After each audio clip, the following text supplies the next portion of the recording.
मिथिला को जाता है और 5 तारीख को शिलान्यास हुआ।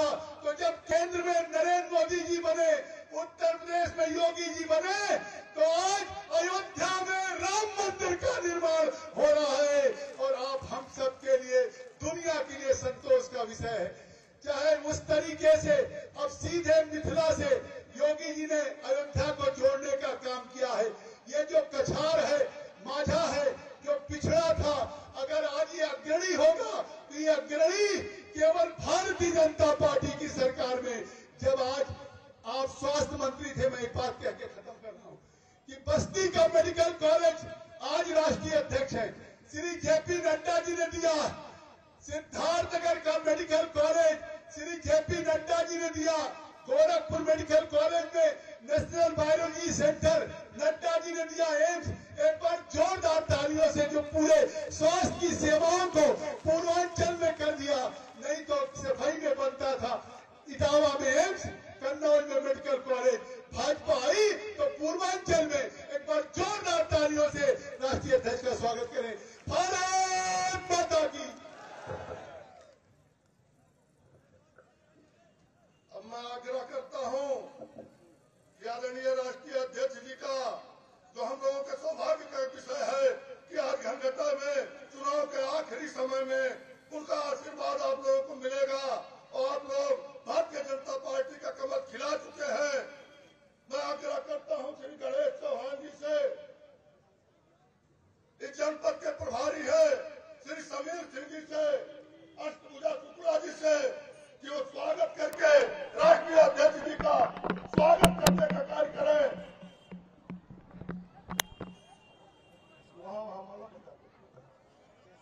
माला पहरा करके स्वागत करने का कष्ट करें। आदरणीय गणेश चौहान जी, जिला प्रभारी श्री समीर सिंह जी और अष्टभुजा शुक्ला जी।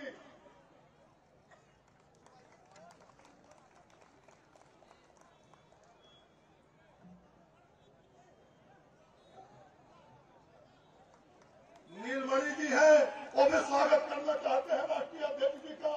मैं आग्रह करूंगा उदय राजभर जी से, नीलमणि जी से, अमर राय जी से कि आप सभी लोग माला पहरा करके राष्ट्रीय अध्यक्ष जी का स्वागत करें। पूर्व जिलाध्यक्ष बद्री यादव जी हैं, जो वर्तमान जिलाध्यक्ष हैं, उनसे भी मैं आग्रह करता हूं कि आदरणीय राष्ट्रीय अध्यक्ष जी का स्वागत करें। बहुत जो कई सिंह भी स्वागत करना चाहते हैं, मैं उनसे भी आग्रह करता हूं कि वो भी स्वागत करें। धनेन्द्र पांडे जी हैं, इस विधानसभा के संयोजक हैं, मैं उनसे भी आग्रह करता हूं कि आदरणीय राष्ट्रीय अध्यक्ष जी का माला पहना करके स्वागत करें। गणेश पांडे जी हैं, वो भी स्वागत करें माननीय राष्ट्रीय अध्यक्ष जी का। नरेंद्र पांडे जी एक मंडल के अध्यक्ष हैं।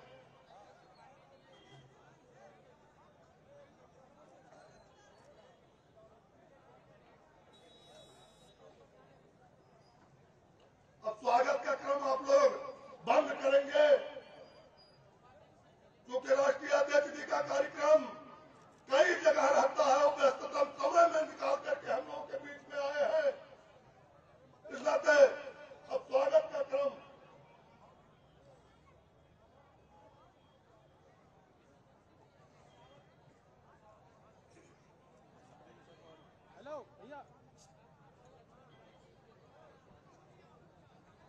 हम लोगों के बीच में उत्तर प्रदेश सरकार के कैबिनेट मंत्री श्री लक्ष्मी नारायण जी हैं।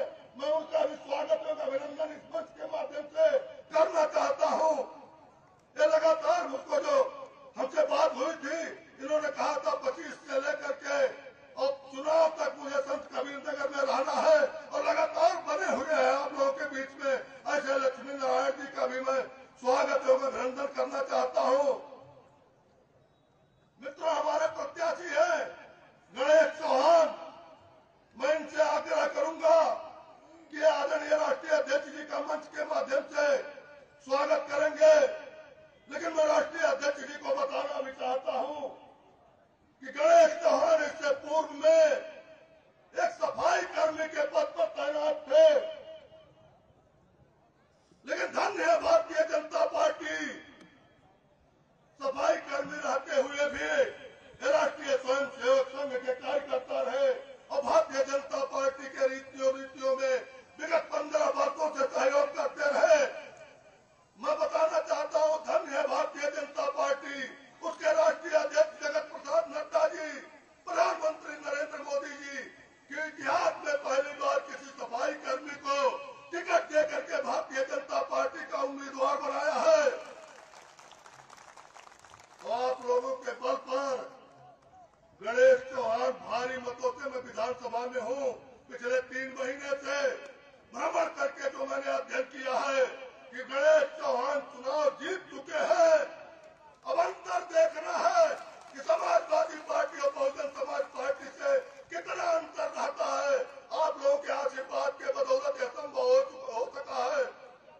आग्रह करना चाहता हूं गणेश चंद्र चौहान से कि आदरणीय राष्ट्रीय अध्यक्ष जी के स्वागत में 2 शब्द कहें। आदरणीय गणेश चंद्र चौहान जी। बोले भारत माता की, भारत माता की। आज इस सूफी संत कबीर नगर की पावन धरती पर मासरजू और कुआनों की कोख में पलता बढ़ता यह अपना धनघटा विधानसभा जो आगामी 3 तारीख के चुनाव को लेकर लड़ाई भर रहा है, इस कार्यक्रम में कार्यकर्ताओं को ऊर्जा भरने आए भारतीय जनता पार्टी के राष्ट्रीय अध्यक्ष, कार्यकर्ताओं के प्राण प्रिय, जिनके नेतृत्व में भारतीय जनता पार्टी पूरे देश में लड़ाई लेती है, ऐसे ओजस्वी राष्ट्रीय अध्यक्ष का जोरदार तालियों के साथ अभिनंदन एवं वंदन करते हैं। साथ में ही हम सबको ताकत प्रदान करने चौधरी लक्ष्मी नारायण सिंह जी, जो केंद्र में मंत्री हैं, प्रदेश में मंत्री हैं, हम सबको ताकत प्रदान करने विगत पिछले दिनों से ही हम सबके बीच में अनवरत कार्यकर्ताओं का उत्साह वर्धन कर रहे हैं, उनका भी जोरदार तालियों के साथ अभिनंदन वंदन करते हैं। मंचासीन सभी अतिथियों का, सामने बैठे हुए देवतुल्य कार्यकर्ता बंधु, मातृशक्ति माताएं, नौजवान साथियों, बड़े बुजुर्गों, आप सभी कहता है दिल से पूरे मनोयोग से अभिनंदन वंदन करता हूं। बंधुओं, भारतीय जनता पार्टी उत्तर प्रदेश ने आज आप सबके बीच आशीर्वाद लेने के लिए भेजा है। जो राष्ट्रीय स्वयंसेवक संघ में विगत 20 वर्षों से संघ की विचारधारा से चलता सेवा का व्रत लिए आप सबके बीच में अनवरत सेवा करता रहा, ऐसे एक कार्यकर्ता को आप सबके बीच में भेजा है। आप सबका स्नेह आशीर्वाद जिस प्रकार से मिल रहा है, निश्चित है आगामी 10 तारीख को भारतीय जनता पार्टी उत्तर प्रदेश को एक भारी बहुमत, जो उत्तर प्रदेश का एक धनघटा विधानसभा के लिए न भूतो न भविष्य ऐसा इतिहास रखने जा रहा है। आप सबका स्नेह आशीर्वाद यह साबित कर दिया है। बंधुओं, माताओं, बहनों, नौजवान साथियों, आप सबके ने जिस आशा एवं विश्वास के अपने इस नौजवान साथी के ऊपर विश्वास जता रहा है, मैं निश्चित है आप सबके लिए अनवरत संघर्ष करता रहूंगा। आदरणीय राष्ट्रीय अध्यक्ष जी को यह आश्वासन देना चाहता हूं कि आप सबका स्नेह आशीर्वाद मिला, आप सबका स्नेह आशीर्वाद मिला भारी मोहब्बत के साथ। जो पिछली बार 325 फूलों का माला उत्तर प्रदेश में के पूज्य महाराज जी के गले में पड़ा था, निश्चित है आपके बीच का एक बेटा, एक भाई गणेश चौहान नाम का फूल भी इस माला में इस बार आपके साथ घुसेगा। मित्रों, राष्ट्र की रागनी किसी बंधन से कम नहीं होती, संघर्ष की धरती किसी चंदन से कम नहीं होती। जी करता है चूम लो इस बंधन, इस माझा की माटी को, क्योंकि यह माटी कहीं से चंदन के बंधन से कम नहीं होती, कभी बंधन से कम नहीं होती। बंधुओं, मित्रों, इससे पूर्व में समाजवादी पार्टी की सरकार रही, हम सब ने देखा था राम मंदिर निर्माण के लिए कार सेवक जाते हैं, उन पर गोलियां चलाई जाती हैं। मित्रों, आज राम मंदिर बन रहा है, आप सब देख रहे हैं किस प्रकार से यह समाजवादी पार्टी के कुंठित मानसिकता के लोग कहते थे, या भाजपा वाले या संगठन वाले या संघ वाले कहते थे रामलला हम आएंगे, मंदिर वहीं बनाएंगे, लेकिन तारीख नहीं बताएंगे। आज भारतीय जनता पार्टी, राष्ट्रीय स्वयंसेवक संघ, देश राष्ट्रवादी विचारधारा ने यह साबित कर दिया, मंदिर भी बन रहा है, प्रसाद भी बन रहा है। अरे समाजवादी पार्टी के लोगों, जाओ प्रसाद खाकर कुछ न कुछ अपने जीवन के उद्धार के लिए कुछ काम कर लो। समाजवादी पार्टी गुंडई एवं अराजकता की पार्टी नहीं। 2017 के पूर्व हम देखते रहे किस प्रकार सड़कों पर गुंडई उनकी चरम सीमा पर थी।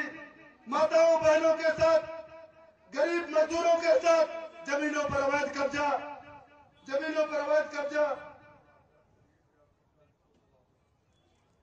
इस तरह से तमाम जो समाजवादी पार्टी की अराजकता बढ़ी रही। पूर्व में आप लोगों का स्नेह आशीर्वाद मिला, श्रद्धेय योगी आदित्यनाथ जी का सरकार बना और ठीक प्रकार से उस गुंडई और उस अराजकता पर चंगुल कसने का, माफियाओं को जेल में डालने का काम किया गया। मित्रों, पुनः आप सबके बीच में भारतीय जनता पार्टी उत्तर प्रदेश ने आप सबके बीच में आपका आशीर्वाद प्राप्त करने के लिए भेजा है। आप सबका स्नेह आशीर्वाद मिला तो आदरणीय अध्यक्ष जी से निवेदन करते हुए मैं पहले ही बैठक में जो यहाँ की धनघटा की बाढ़ की समस्या है, उस बाढ़ के उस कटान की समस्या को लेकर, उसको बांध को मरम्मत को लेकर, रिंग बांध एक कटान के लिए, कटान जो होती है उस पर बांध एवं मंदिर के अंदर में जो भाट का बालू है उसको निकलवाने के लिए एक उचित फोरम पर पूज्य महाराज जी के सामने विषय रखकर, जिस प्रकार से 2013 में कटान हुआ था और अखिलेश सरकार की बोनी सरकार पूरी तरह से बोनी हो गई थी, पूज्य महाराज जी ने भी पिछले वर्ष श्रद्धेय श्री राम चौहान जी के नेतृत्व में ठीक प्रकार से कटान रोकने का काम किया। आपका बेटा या आपका साथी सदन में गया तो आपको इस कटान का निश्चित निवारण कराकर आपके स्नेह आशीर्वाद का सूद समेत वापस करूंगा। मित्रों, सूद समेत वापस करूंगा। बंधुओं,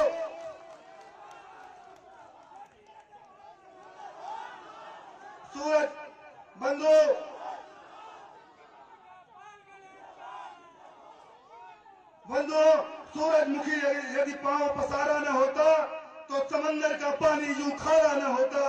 डूब जाती प्रदेश में विकास की नैया अगर मोदी और योगी का मिलकर सहारा न होता। योगी आदित्यनाथ जिंदाबाद, नरेंद्र मोदी जिंदाबाद। मित्रों, आप सबके बीच में तमाम ऐसी क्षेत्र की समस्याएं हैं, जैसे सुबकरी का पेंडिक हॉस्पिटल, जो नाथनगर का चिकित्सालय, महिला चिकित्सालय, उन सब समस्याओं को आपका स्नेह आशीर्वाद मिला तो निश्चित है पहले ही बैठक में उचित फोरम पर अपना विषय रखकर निपटाने का काम करूंगा। आप सबका स्नेह आशीर्वाद बना रहे। आप सबसे निवेदन करते हुए, सम्मानित मंच के चरणों में नमन वंदन करते हुए, माताओं बहनों के चरणों में नमन वंदन करते हुए अपनी वाणी को विराम देता हूँ। जय हिंद, जय भारत, वंदे मातरम। देखिए, गणेश चौहान जी को तहे दिल से लग चुका है कि मैं चुनाव जीत जाऊंगा। गरीब प्रत्याशी है, लेकिन इस गरीबी के बाद भी ये आप लोगों के बीच में निरंतर चल रहे हैं। और प्रत्याशी को तभी उत्साह लगता है कि मैं चुनाव जीत करके जाऊंगा तो ये काम करूंगा, वो काम करूंगा, जब उसको लग जाता है कि मैं चुनाव जीत चुका हूं। मित्रों, आने वाले दिनों में गणेश को ही नहीं लग गया है, दिवाकर मिश्रा 3 महीने से यहाँ पर है, मुझे भी लग गया है कि गणेश चौहान को धनघटा की जनता ने चुनाव जिता दिया है। मैं क्या करना चाहता हूं, हम लोगों के बीच में आदरणीय राष्ट्रीय अध्यक्ष जी है, आदरणीय जगत प्रसाद नड्डा जी, मैं क्या करना चाहता हूं उनसे कि वो मंच पर आए और अपनी बातों को रखें। लेकिन आप लोगों से आग्रह करना चाहता हूं कि कोई आदमी बैठा हुआ न मिले, सभी लोग अपने हाथ उठा करके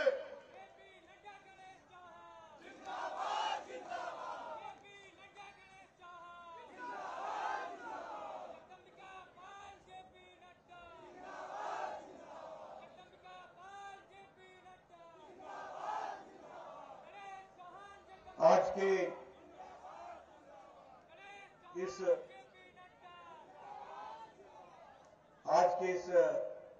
विशाल जनसभा जो चुनावी सभा है, उस कार्यक्रम में मंच पर उपस्थित संसद में मेरे साथी और वरिष्ठ सहयोगी सम्माननीय जगदम्बिका पाल जी, हमारे यहाँ के बहुत ही लोकप्रिय प्रत्याशी और समाज के कार्य में तल्लीन ऐसे हमारे संवेदनशील प्रत्याशी श्री गणेश चंद्र चौहान जी, हमारे उत्तर प्रदेश के सरकार में मंत्री चौधरी लक्ष्मी नारायण जी, श्री नीलमणि जी पूर्व प्रत्याशी, श्री समीर सिंह जी जो जिला के प्रभारी हैं, अमर राय जी जिला के उपाध्यक्ष, अष्टभुजा शुक्ला जी पूर्व सांसद, हमारे वरिष्ठ साथी, सम्मानित मंच और यहाँ इतनी बड़ी संख्या में एकत्र आए हमारी माताएं, बहनें, बुजुर्ग और मेरे नौजवान साथी, मीडिया के मेरे साथी, प्रिंट मीडिया और इलेक्ट्रॉनिक मीडिया के मेरे साथी, आज मुझे यहां जब आने का सौभाग्य मिला और इस धूप में, इस गर्मी में इतनी बड़ी संख्या में आप सब लोग यहां पर एकत्र आए हैं और आपकी तालियों की गड़गड़ाहट इस बात का सूचक है कि आपने गणेश चंद्र चौहान को चुनाव में जिता करके भेजने का मन बना लिया। मित्रों, मुझसे पूर्व वक्ता आपके सामने चाहे जगदम्बिका पाल जी हो, चाहे दिवाकर जी मंच संचालक हो, फिर चाहे गणेश चंद्र चौहान जी हो, सभी लोग बड़े दमखम के साथ कह रहे थे कि भारतीय जनता पार्टी, एनडीए की सरकार, मोदी जी के नेतृत्व में और उत्तर प्रदेश में योगी जी के नेतृत्व में क्या क्या काम उन्होंने जनता के लिए किए और बड़े गौरव के साथ, गर्व के साथ, हिम्मत के साथ वो अपनी बात को रख रहे थे। मैं यहां सिर्फ एक ही बात कहना चाहता हूं कि चुनाव के नतीजे और चुनाव का हौसला पार्टी के दम पर और नेताओं के ताकत पर तय होता है और जिस दम के साथ हमारे नेता छाती ठोक के बता रहे थे कि हमने ये किया, हमने ये किया, हमने ये किया, हमारी पार्टी ने ये किया, ये ताकत किसी और पार्टी का नेता नहीं कर सकता है। कर सकता है तो भारतीय जनता पार्टी का नेता। आप बताइए, समाजवादी पार्टी का नेता कोई कह सकता है कि मैंने ये किया? क्या कहेगा? यही कहेगा ना कि मैंने गुंडई की। क्या कहेगा? यही कहीं ना कहेगा कि दबंगई की। वो कह सकता है कि जनता के लिए मैंने कुछ किया है? कह सकता है क्या? कोई कांग्रेस पार्टी का नेता कह सकता है कि मैंने जनता के लिए किया? ये ताकत कोई किसी में है, ये भारतीय जनता पार्टी के नेताओं में है, जो कह सकते हैं कि जो कहा था वो किया है, जो कहेंगे वो करेंगे। ये रिपोर्ट कार्ड लेकर के आने की ताकत दी गई। मित्रों, ये संस्कृति भी मोदी जी ने ही सिखाई है। आजकल अखिलेश जी विकास की बात करते हैं, मुंह पर शोभा नहीं देता, अच्छा नहीं लगता, क्योंकि सारी जिंदगी तो कुछ और काम किया। अब तो मजबूरी में उनको विकास की बात करनी पड़ती है। ये अभी अगर किसी ने सिखाया है तो भारतीय जनता पार्टी ने सिखाया है, इसको भी आपको याद रखना चाहिए। मित्रों, हम एक वैचारिक पार्टी है। अभी गणेश चौहान जी बात कर रहे थे कि राम मंदिर, और हम सब लोग जानते हैं कि ये जानकी मार्ग, मां जानकी मार्ग, राम जानकी मार्ग जो मिथिला से लेकर के अयोध्या तक बना और जिसको विशेष रूप में आगे बढ़ाने का काम हुआ है हमारी सरकार में। ये अयोध्या हम सदियों से कह रहे थे, राम लल्ला हम आएंगे और मंदिर वहीं बनाएंगे। वैचारिक पार्टी है, कोई मेल मिलाप नहीं किया था, कोई ये नहीं कहा था कि नहीं हम चाहते हैं लेकिन नहीं कहा था। कहा था कि हम बनाएंगे और राम मंदिर बनाएंगे और भव्य मंदिर बनाएंगे। लेकिन यहां पर मैं पूछना चाहता हूं, क्योंकि चुनाव में पार्टियों के योगदान और पार्टियों का विरोध, उसको भी हमको ध्यान में रखना चाहिए। आप बताइए, ये राम भक्तों पर गोली चलाने का काम समाजवादी पार्टी ने किया था कि नहीं किया था? किया था कि नहीं किया था? और कांग्रेस ने लटकाने का, भटकाने का, अटकाने का काम किया था कि नहीं किया था? कपिल सिब्बल ने कहा था कि नहीं कहा था कि अगर ये बन जाएगा तो फिर बीजेपी को फायदा होगा, इसलिए राम जन्मभूमि का मामला लटकाए रखो। कोर्ट में कहा था कि नहीं कहा था? ये अलग बात है कि आजकल वो लटके पड़े हैं, अटके पड़े हैं, भटके पड़े हैं। लेकिन आप लोगों ने अगर यहां से प्रवीण निषाद को कमल के निशान पर भेजा, अगर आपने जगदंबिका पाल को यहां से भेजा, तो इन लोगों ने मोदी जी के हाथ मजबूत किए और अब भव्य राम मंदिर वहां बन रहा है। इस बात को आपको समझना चाहिए। आप बताइए, धारा 370, हम कहते थे कि नहीं कि एक देश में दो निशान, दो विधान, दो प्रधान नहीं चलेंगे। भारत के 156 कानून जम्मू कश्मीर की धरती पर नहीं लगते थे। आपने वो 2019 में अपनी उंगली से कमल का बटन दबाकर अगर यहां से प्रवीण निषाद को भेजा, जगदंबिका पाल जी को भेजा, हरीश द्विवेदी को भेजा, बाकी लोगों को भेजा, तो इन लोगों ने अपनी उंगली से पार्लियामेंट में 6 अगस्त 2019 को बटन दबा करके 2 महीने में धारा 370 को धाराशाही कर दिया। ये भी आपको याद रखना चाहिए। यह है आपकी ताकत। इसलिए गणेश चौहान को इसलिए मत भेजना कि इसको विधायक बनाना है।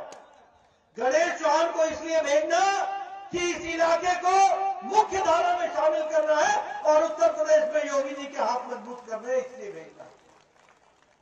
मित्रों, हमारी पार्टी गांव, गरीब, वंचित, पीड़ित, शोषित, समाज के अंतिम पायदान पे खड़ा व्यक्ति जो कमजोर है, हमारी माताएं बहनें, मातृशक्ति, हमारे युवा साथी, हमारे किसान भाई, इनको मजबूती प्रदान करने का अगर जिम्मा लिया है तो भारतीय जनता पार्टी ने लिया है। ये याद रखें।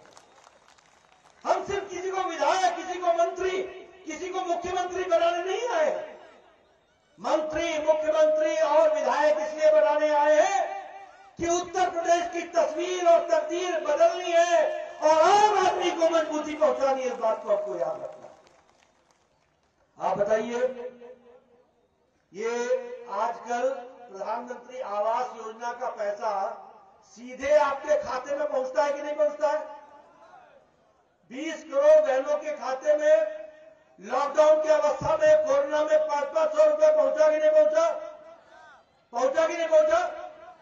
ये जब जनधन खाते की बात आई थी तो लोग मजाक उड़ाते थे कि ये खाता खोल के क्या करेंगे, और मोदी जी का मजाक उड़ाते थे। ये चांदी के चम्मच के साथ पैदा हुए अखिलेश जी ये कहते थे खाता खुलने से क्या होगा। अरे आपको क्या मालूम, क्योंकि आपके खाते तो कहीं और है। आपको गरीब आदमी का खाता कहां पता चलेगा? आपके खाते तो कहीं और है और कहीं और इंटरनेशनल बैंकों में होते हैं। उनका देश से लेना देना क्या? लेकिन गरीब आदमी के बारे में मोदी जी ने पता किया तो वो खाता इसलिए नहीं खुलवा रहा था क्योंकि उसके पास पैसा ही नहीं था कि खाता खुलवाए। दूसरा, उसको गारंटर नहीं मिलता था। मोदी जी ने कहा तुम बिना पैसे के अपने नाम का खाता खोलो, बैंक में खाता खुलेगा, तुम्हारा गारंटर नरेंद्र मोदी भारत सरकार है। इस बात को आपको याद रखना। आज 40 करोड़ खाते खुल गए, 40 करोड़। अब सीधे प्रधानमंत्री किसान सम्मान निधि, आयुष्मान भारत, सारे विकास के पैसे बिना बिचौलिए के सीधे पहुंचता है कि नहीं पहुंचता? पहुंचता है कि नहीं पहुंचता है? पहुंचता है कि नहीं? मित्रों, ये विकास की कहानी है जिसको हमको समझना चाहिए। उसी तरीके से प्रधानमंत्री किसान सम्मान निधि, आप बताइए, 2.25 लाख करोड़ रुपए मोदी जी ने 10 करोड़ 50 लाख किसानों के खाते में पहुंचाया कि नहीं? पहुंचाया कि नहीं पहुंचाया? हर 3 महीने पर 2,000 मिला था कि ना? मिल रहा था? मिल रहा कि ना? अब सीधे खाते में पहुंचेगी ना? यह है जनधन खाते का कमाल, यह है आम आदमी का सशक्तिकरण, यह है किसानों का सशक्तिकरण, यह है किसान को मुख्यधारा में लाने की बात। मित्रों, आज प्रधानमंत्री जल जीवन मिशन, हर घर को जल देने का संकल्प, इसको भी लेकर के हम चले। इसी तरीके से हमारी बहनें यहां बैठी है, बताइए आपके यहां इज्जत घर बना कि नहीं बना? शौचालय बना कि नहीं बना? 11 करोड़ शौचालय बने, 11 करोड़। गैस का चूल्हा मिला कि नहीं मिला? सिलेंडर मिला कि नहीं मिला? और गणेश जी को भेज दीजिएगा, अब दीपावली और होली में 2-2 सिलेंडर मुफ्त का मिलेगा, दीपावली का योगी जी का गिफ्ट मिलेगा। ये अंतर है, ये है महिला सशक्तिकरण। प्रधानमंत्री आवास योजना में 1 करोड़ 63 लाख घर बने, और कैसे घर बने? रसोई घर अलग, रसोई घर में गैस का चूल्हा, गैस का सिलेंडर, शौचालय अलग, सोने के लिए घर अलग, अहाता अलग, और घर का मालिक नहीं होगा, घर की मालकिन मालिक होगी। ये प्रधानमंत्री आवास योजना में ताकत देने का काम हुआ। उसी तरीके से आयुष्मान भारत, आप बताइए गरीब आदमी को आजकल 5-5 लाख रुपए मिल रहा है कि नहीं मिल रहा है? इलाज के लिए मिल रहा है कि नहीं मिल रहा है? 2.5 करोड़ लोगों ने पिछले 4 सालों में इलाज कराया है, 2.5 करोड़ लोगों ने। 50 करोड़ लोग हैं, यानी देश की 40% की आबादी जो गरीब थे। ये जगदम्बिका पाल जी से पूछिए, मैं पिछली बार सभा में भी पूछ रहा था, ये लक्ष्मी नारायण जी से पूछिए, ये लोग एप्लीकेशन लिखते थे। गुरु प्रकाश जी से पूछिए, ये एप्लीकेशन लिखते थे कि ये गरीब आदमी है, इसको कैंसर हो गया है, इसके इलाज के लिए 1 लाख रुपए दीजिए। प्रधानमंत्री को लिखते थे, मुख्यमंत्री को लिखते थे, 10 चिट्ठी लिखते होंगे तो 2, 4, 7 पर सैंक्शन मिलता था। आज प्रधानमंत्री जी ने गरीब आदमी के लिए 55 करोड़ जनता के लिए हर साल 5 लाख रुपए का गंभीर बीमारी के इलाज का इंतजाम किया। और किसको मिलेगा? रेहड़ी वाला, फेड़ी वाला, ठेले वाला, रिक्शे वाला, सब्जी वाला, taxi driver, auto driver, lift man, waiter जो होटल में काम करता है, रैक पिकर जो कूड़ेदान से प्लास्टिक इकट्ठा करता है, अब गोल्डन कार्ड लेकर के मोदी जी का चलता है ताकि 5 लाख रुपए का इलाज वो मुफ्त किसी भी अस्पताल में करा ले। यह है अंतर, इसको हमको समझना पड़ेगा। उसी तरीके से अगर हम देखें, इस बार के बजट में नौजवानों के लिए 60 लाख नौकरियां 1 साल में तय की गई है। 1 साल में 60 लाख नौकरियां देने की बात की गई। इसलिए मित्रों, एक विकास की दृष्टि से अब मैं यहां आया हूं, देखो अंतर कैसे पड़ता है, आपके वोट का महत्व कैसे। 2014 में और 2017 में आप बताइए, बीआरडी मेडिकल कॉलेज में सुपर स्पेशलिटी ब्लॉक था क्या? बच्चे जापानी बुखार से मरते थे कि नहीं मरते थे? आज बच्चों की मरने की संख्या 95% कम हो गई है, ये जापानी बुखार से। बीआरडी मेडिकल कॉलेज गोरखपुर में 500 बिस्तरों का बच्चों का अस्पताल बन रहा है। इंडियन काउंसिल मेडिकल रिसर्च का लैब खुलवा दिया, इसके साथ साथ सुपर स्पेशलिटी ब्लॉक खुलवा दी। और आपने कभी सोचा था 2014 में आपकी तस्वीर क्या थी? एक बीआरडी मेडिकल कॉलेज होता था। आज क्या तस्वीर है? All India institute of medical sciences Gorakhpur, Atal medical Ayush university Gorakhpur, आज सुपर स्पेशलिटी ब्लॉक गोरखपुर, बस्ती मेडिकल कॉलेज, और उसके बाद सिद्धार्थ नगर मेडिकल कॉलेज, फिर अब संत कबीर नगर भी मेडिकल कॉलेज होगा। इस बात को भी हमको ध्यान में रखना चाहिए, ये भी हमको। मित्रों, जब मैं स्वास्थ्य मंत्री बना था तो उत्तर प्रदेश की जनसंख्या 23 करोड़ थी और 15 मेडिकल कॉलेज थे। आज 59 मेडिकल कॉलेज है, 59 मेडिकल कॉलेज। और हमने तय किया है कि हर जिले में एक मेडिकल कॉलेज होगा। संत कबीर नगर भी पीछे नहीं रहेगा, ये भी याद रखना, उसको भी हम आगे बढ़ाएंगे। आप बताइए, ये फर्टिलाइजर की फैक्ट्री बंद हो गई थी 1990 में कि नहीं? गोरखपुर में बंद हो गई थी कि नहीं? आज मोदी जी ने 2016 में फिर से काम शुरू किया कि नहीं किया? और 2021 में शुरू हो गई कि नहीं हो गई? और 4 गुना कैपेसिटी है, 4 गुना कैपेसिटी बढ़ा दी, 4 गुना। अब आप गणेश जी का जरा दुगुना कैपेसिटी बढ़ा दीजिए, दुगुना। इनका दुगुना बढ़ाएंगे तो आगे यहां विकास होगा, इसको भी हमको याद रखना चाहिए। मित्रों, यहां संत कबीर नगर का ब्यूटिफिकेशन हो रहा है। 1 डिस्ट्रिक्ट 1 प्रोडक्ट में ब्रास को बढ़ाया जा रहा है कि नहीं बढ़ाया जा रहा है? जीआई टैग के साथ इसको बढ़ाया जा रहा है कि नहीं बढ़ाया जा रहा है? आने वाले समय में ब्रास का बड़ा काम यही इसी जिले में होगा, इसको भी हमको याद रखना चाहिए। इससे विकास की एक नई कहानी लिखी जा रही है, हर दृष्टि से विकास किया जा रहा है। इस बार के बजट में मैंने बताया 60 लाख नौकरियां लगेंगी। आप बताइए, पूर्वांचल एक्सप्रेस वे बन रहा है कि नहीं बना है? गोरखपुर लिंक एक्सप्रेस वे बन रहा है कि नहीं बन रहा है? अब इसी जिले से जा रहा है, इसी जिले से रास्ता बन रहा है। मित्रों, ये एक्सप्रेस वे नहीं है, ये विकास की गंगा है, विकास का रास्ता है, इसको आपको समझना चाहिए। इसलिए अब मुझे बताया गया कि घाघरा नदी और इसके बीच में ये जो स्थान है, इसमें कुछ कटान भी होता है, वो भी होता है। मित्रों, आपने राजनीतिक कटान को रोकना और कमल को खिलाना और गणेश को लाना, सारे कटान रुक जाएंगे, बांध बन जाएगा, ये भी आप ध्यान रखें। हम काम करने वाले लोग हैं, हम विकास करने वाले लोग हैं। आप बताइए, अटल यूनिवर्सिटी बनी कि नहीं बनी लखनऊ में? आयुष यूनिवर्सिटी गोरखपुर में बन रही है कि नहीं बन रही है? 10 यूनिवर्सिटी बनी है पिछले 5 साल में, 28 मेडिकल, 28 इंजीनियरिंग कॉलेज खुले, 78 डिग्री कॉलेज खुले। हर दृष्टि से विकास की एक नई कहानी लिखी जा रही है। और इस वर्ष लगभग 60 लाख नए मकान बनेंगे, पक्के मकान, 48,000 करोड़ रुपए खर्च होगा। और वैसे ही लगभग 3 करोड़ 80 लाख घरों को जल से जोड़ा जाएगा। और जल से जोड़ करके, यानी नल लगेगा, नल में जल होगा और साफ जल होगा, पीने वाला जल होगा। इसके लिए 60,000 करोड़ रुपए 1 साल के अंदर खर्च होगा, ये भी आपको याद रखना होगा। मित्रों, हमारे को बच्चियों के लिए हम लोगों ने तय किया है कि पढ़ने वाली बच्चियों को अब हम मुफ्त में मोपेड भी देंगे और स्कूटर भी देंगे। और युवाओं को, 2 करोड़ युवाओं को लैपटॉप और टैबलेट देंगे, ताकि वो अपना विकास कर सके, आगे बढ़ सके, पढ़ सके।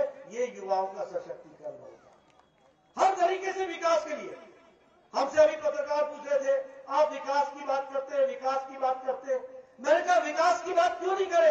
अगर उत्तर प्रदेश को 5 साल के अंदर 7वें नंबर से उठा करके दूसरे नंबर पर योगी जी ने पहुंचाया है मोदी जी के आशीर्वाद से, तो एक बार गणेश चौहान को भेजो, पहले नंबर पर पहुंचा करके दिखाएंगे उत्तर प्रदेश को। ये भी हम बताना चाहते हैं। एक समय में उत्तर प्रदेश बीमारू राज्य, बीमारू राज्य कहा जाता था, और आज दूसरे नंबर पर खड़ा है, विकास हो रहा है, हर कोई आकर के यहां फैक्ट्रियां लगाना चाह रहा है। मित्रों, ये इसलिए संभव हुआ है क्योंकि योगी जी ने यहां से माफिया राज को समाप्त किया, समाप्त कर दिया। कोई गुंडागर्दी नहीं, कोई माफिया राज नहीं, बहनें सुरक्षित है। आप बताइए, माताएं बहनें सुरक्षित है कि नहीं है? अब गुंडा राज समाप्त हुआ कि नहीं हुआ? मित्रों, अब हम लोग एंटी टेररिस्ट कमांडो स्क्वाड, इसका एक ट्रेनिंग सेंटर खोलेंगे। कहां? एक देवबंद में खोलेंगे, एक बहराइच में खोलेंगे, एक आजमगढ़ में खोलेंगे, एक कानपुर में खोलेंगे, एक मेरठ में खोलेंगे। और ये जो गुंडे हैं ना, ये तो या तो उत्तर प्रदेश छोड़ के जाएंगे या यहां तो रहेंगे तो ढंग से रहेंगे। ये बात हमको समझनी चाहिए। आप बताइए, ये आजम खान बदमाशी करता था कि नहीं? दंदनाता था कि नहीं दंदनाता? बताइए, मंत्री होकर के दंदनाता था कि नहीं? गड़बड़ी करता था कि नहीं करता था? ये मुख्तार अंसारी ये दंदनाता था कि नहीं दंदनाता था? गुंडागर्दी करते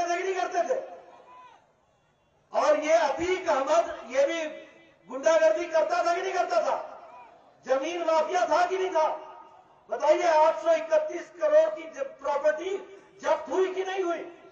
आप बताइए, 700 करोड़ की मुख्तार अंसारी की प्रॉपर्टी जब्त हुई कि नहीं हुई? आप देखिए, जुर्म वही, मुजरिम वही, कानून वही। अखिलेश के जमाने में दंदनाते थे और योगी जी के जमाने में आजकल तीनों जेल में बैठ के गुल्ली डंडा खेल रहे हैं, गुल्ली डंडा। मैं ठीक बोल रहा हूं कि गलत बोल रहा हूं?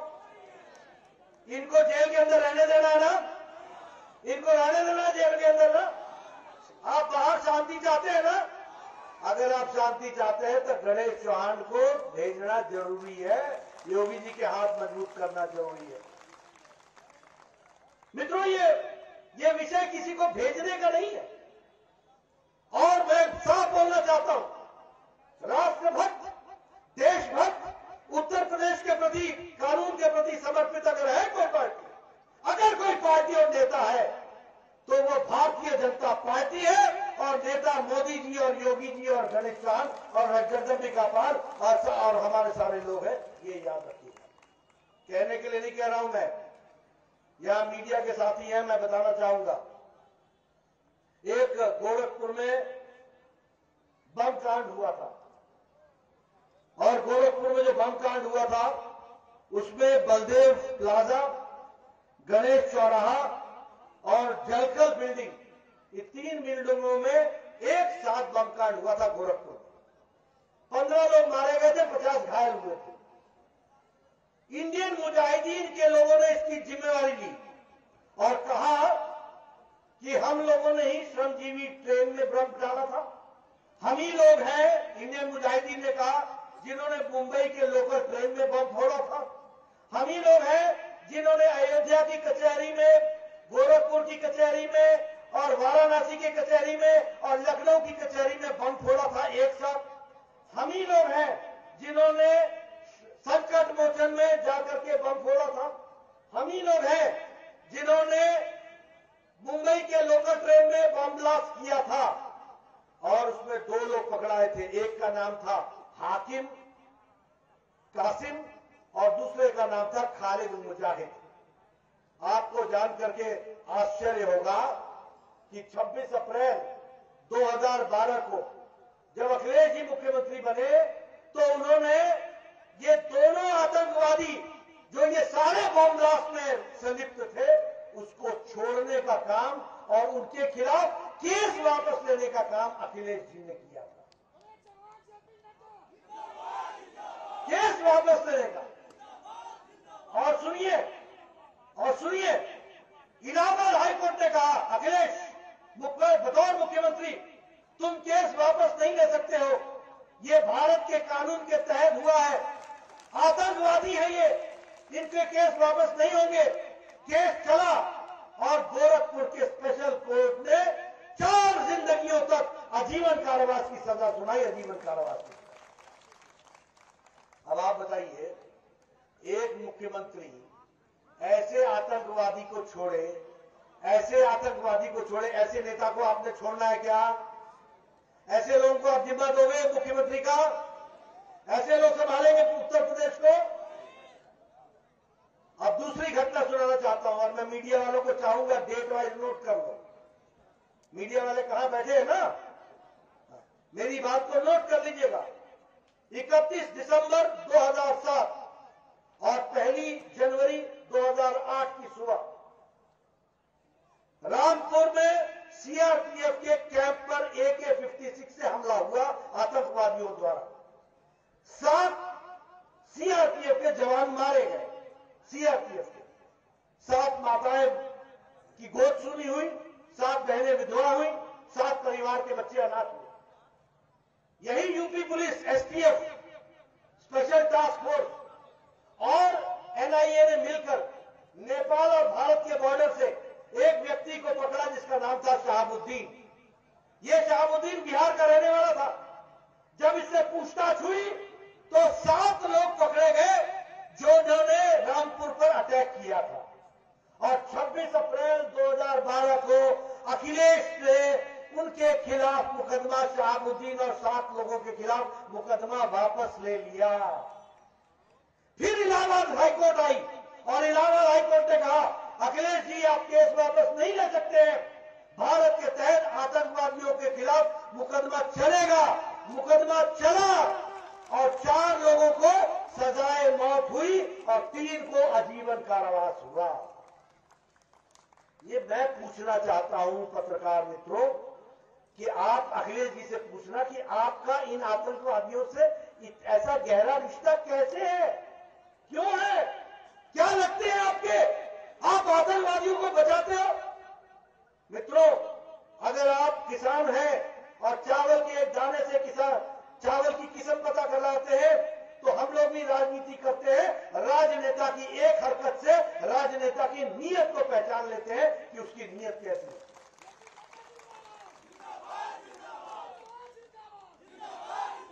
अभी अहमदाबाद का फैसला आया 3 दिन पहले, 70 मिनट तक बम ब्लास्ट होता रहा अहमदाबाद में 7 जगहों पर। देश के इतिहास में पहली बार आतंकवादियों के खिलाफ इतना कड़ा फैसला आया। 38 लोगों को सजाए मौत हुई है, 38 लोगों को सजाए मौत। और उसमें एक आजमगढ़ से भी है जिसका नाम है मोहम्मद सैफ, और उस मोहम्मद सैफ का जो पिता है उसका नाम है शादाब अहमद मिस्टर। ये आजमगढ़ का रहने वाला है। इसकी अखिलेश जी के साथ गले मिलते तस्वीर कैसे आती है। ये समाजवादी पार्टी का कार्यकर्ता है। अब कई लोग बोलते हैं कि समाजवादी के लोग गुंडागर्दी करते हैं। गुंडा शब्द तो बड़ा हल्का है। अब तो समाजवादी वाले आतंकियों के साथ घूमते हैं। अभी से कहने लगे 10 तारीख का इंतजार करो, 10 तारीख का इंतजार करो। रस्सी जल गई, बल गया नहीं। 10 तारीख को इनका बल भी उतार देगा, ये मैं आपको बताना चाहता हूं। ये आपको क्या करना है।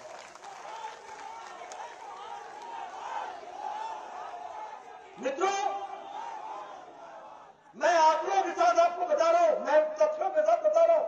मैं गप मारने नहीं आया हूं। मेरी बात अगर गलत है तो मुकदमा चलाओ मेरे खिलाफ, लेकिन मेरी बात अगर सच है तो फिर एक भी वोट समाजवादी पार्टी को नहीं जाना चाहिए, एक भी वोट अखिलेश को नहीं जाना चाहिए। ये ध्यान रखें। ये उत्तर प्रदेश के सुरक्षा का सवाल है। ये उत्तर प्रदेश के शांति बनाए रखने का सवाल है। ये क्या कारण है कि 2007 में बम फूटते रहते। और ये क्या कारण है कि 2014 के बाद या तो ये जेल पर होते हैं या ये उत्तर प्रदेश छोड़ के भागते हैं। और ये क्या कारण है कि इनके चुनाव लड़ने वाले लोग आधे जेल से लड़ते हैं, आधे बेल पर लड़ते हैं।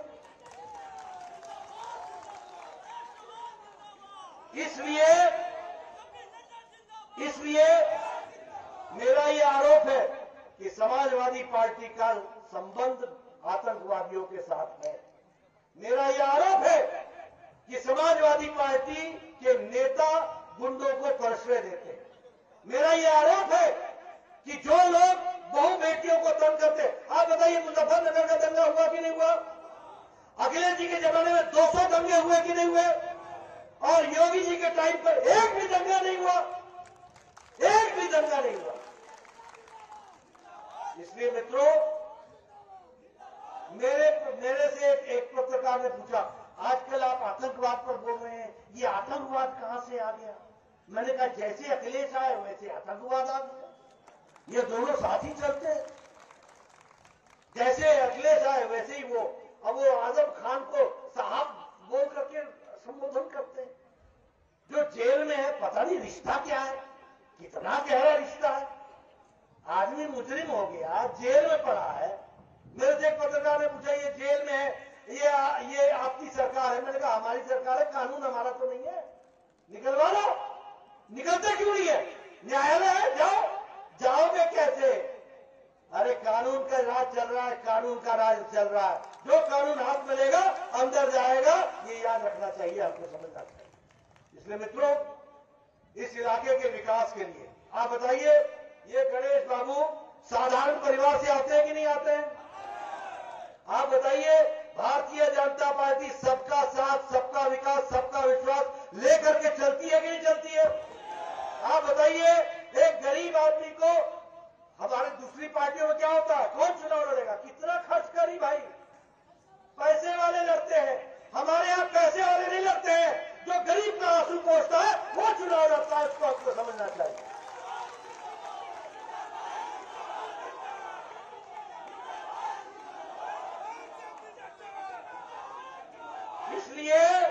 इसलिए देखो, यही पार्टी है जो गरीबों को आगे बढ़ाती है, यही पार्टी है जो गरीबों के आंख के आंसू पोंछती है, यही पार्टी है जहां पैसे वालों को नहीं लड़ाया जाता है, जहां कार्यकर्ता को लड़ाया जाता है, जहां जमीन से लगे हुए लोगों को लड़ाया जाता है। अब बताओ, ऐसे लोगों को आशीर्वाद दोगे कि नहीं दोगे, दोगे कि नहीं दोगे? आपसे मेरा निवेदन है, घर घर जाओ, गांव गांव जाओ, गणेश बन करके जाओ, इसका संदेश पहुंचाओ और इसको चुनाव जिताओ।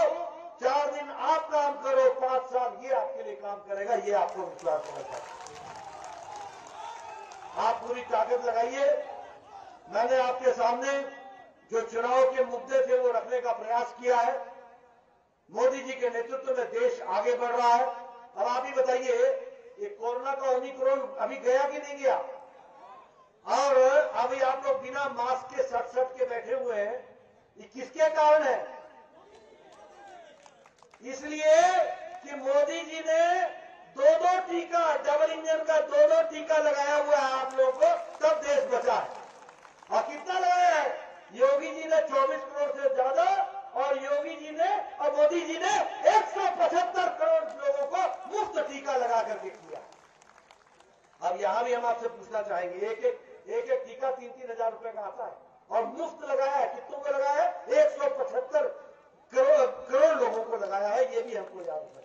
और मैं पूछना चाहूंगा, अखिलेश जी बोलते थे कि नहीं टीका मत लगाओ, बोलते थे कि नहीं बोलते थे? उन्होंने उत्तर प्रदेश की जनता को धोखा दिया कि नहीं दिया? बोलते थे कि नहीं कि ये योगी मोदी टीका है, ये बीजेपी का टीका है? मैं आजकल पूछता हूं, कैसा लगा मोदी टीका? अब 10 तारीख को एक और टीका लगा देना, पूरा टीका लग जाएगा, हो जाएगी।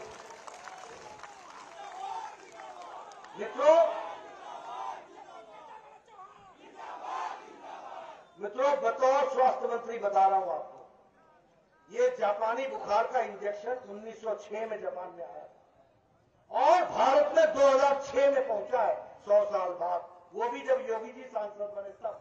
यह है इतिहास। टेटनस का इंजेक्शन यहां 20 साल बाद आया, पोलियो का इंजेक्शन यहां 30 साल बाद आया, लेकिन कोरोना 2020 में आया और 2021 में 1 साल में 9 महीने के अंदर मोदी जी ने 1 नहीं 2 टीके भारत को दिए और देश को बचाने का काम किया। और देश को ही टीका नहीं दिया, दुनिया के लोगों को टीका पहुंचाया, दुनिया के लोगों को इंजेक्शन पहुंचाया। बोलो, पहुंचाया कि नहीं पहुंचाया? और यहां पर नेता लोग बोलते थे, हम खरीदेंगे, हम खरीदेंगे, हम खरीदेंगे, हमको सीधा संबंध जोड़ने दो, हम भारत का टीका नहीं लेंगे, हम विदेशी टीका लेंगे। अब मोदी टीका लेके घूम रहे हैं और 4 दिन में बोल दिया हम नहीं खरीद सकते, अब हमको मुफ्त दो, मुफ्त दो, मुफ्त दो। ऐसे लोगों को गद्दी पर बैठाना है क्या? ऐसे लोगों को बैठाओगे क्या? मित्रों, इनको कुर्सी चाहिए और कुर्सी के सिवाय कुछ नहीं चाहिए। और हमको कुर्सी नहीं, कुर्सी माध्यम है, जिस माध्यम से उत्तर प्रदेश की सेवा करने का रास्ता चाहिए, ये आपको ध्यान रखना चाहिए। इसलिए मित्रों, इसलिए भाई और बहनों, मैं आपके सामने यही निवेदन करने आया हूं कि गणेश बाबू को चुनाव जिताइए। यही विकास का रास्ता है, यही शांति का रास्ता है, यही समृद्धि का रास्ता है, यही आपके साथ सहयोग करते हुए आगे बढ़ने का रास्ता है। मुझे पूरा विश्वास है कि आप मेरी बात को सुनेंगे। बहुत बहुत धन्यवाद। जय भारत, जय उत्तर प्रदेश।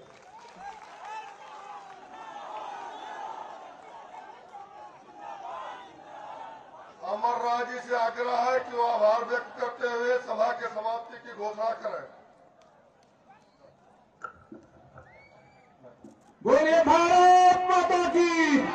नरेंद्र मोदी जेपी नड्डा, नरेंद्र मोदी जेपी नड्डा, योगी मोदी जेपी नड्डा, देश कमल निशान, करोड़ों करोड़ों कार्यकर्ताओं के प्राण प्रिय भारतीय जनता पार्टी के राष्ट्रीय अध्यक्ष, जिनकी पूरे भारतवर्ष में जन जन में स्वीकारता है, ऐसे अपने राष्ट्रीय अध्यक्ष का यहाँ स्वागत